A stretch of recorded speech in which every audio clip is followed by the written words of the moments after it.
guys, welcome back to Meg Talks Life. Today we are talking about a very specific book, and that is A Court of Wings and Ruin by Sarah J Maas. This is definitely the most anticipated release for me of all of 2017, and it did not disappoint at all. This review is not going to be spoiler free, so if you haven't read the books yet, I don't recommend watching this video. All you need to know for now, if you haven't read them yet, is that they're amazing.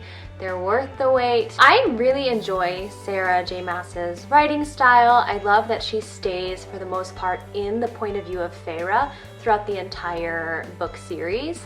It does drive me crazy that there are a couple of chapters from Feysand's perspective, because that is one of my biggest pet peeves that an author can do, is randomly change the perspective when you've been with one character for so long. I enjoy being in Feyre's head, so I'm glad that the Feysand chapters, there was just a couple of them, and it wasn't an entire back and forth. I also appreciate in this book specifically how well she differentiated between all of her characters. I think everyone has been distinct up to this point.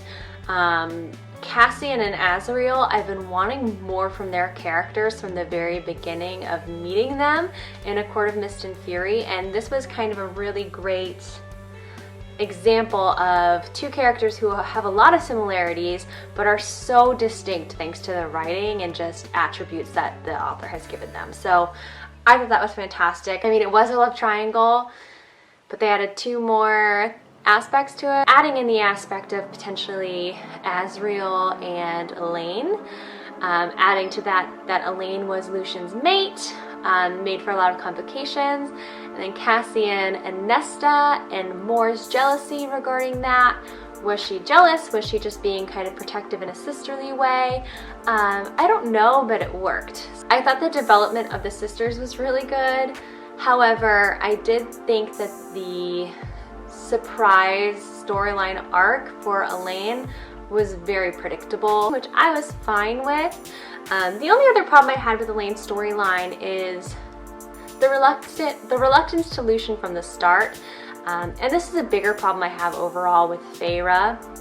The entire time she was in the spring court, she was just way more stupid than the Feyre we know. The whole unwinding of Tamlin's court against him, it just didn't really fit with this picture of Feyre who cares about the people, because she was putting his entire court in danger.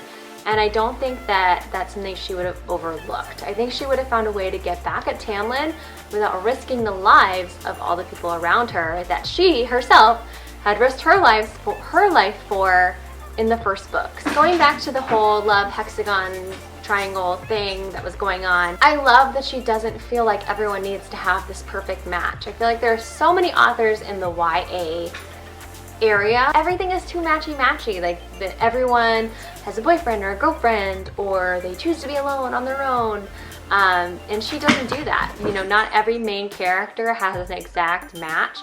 She leaves some of that stuff kind of untied for us, which I love. I love that Morgan came out as bisexual. I thought, again, that was a really great leap forward for Sarah J Maas with her diversity. I loved being able to see the other courts.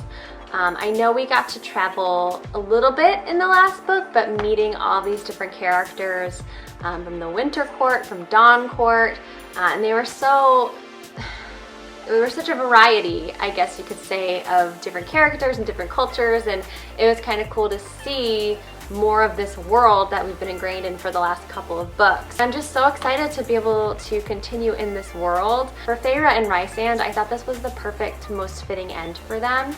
But I am excited that they're going to be continuing the story. We're going to have a story about events that happened prior to the events of the ACOTAR series, and we're going to get a few books about the future of the series. I really am hoping that we're going to hear more about the Firebird Queen. I think that story is so interesting. She left just enough information for you to be intrigued by it, but not enough that you know enough.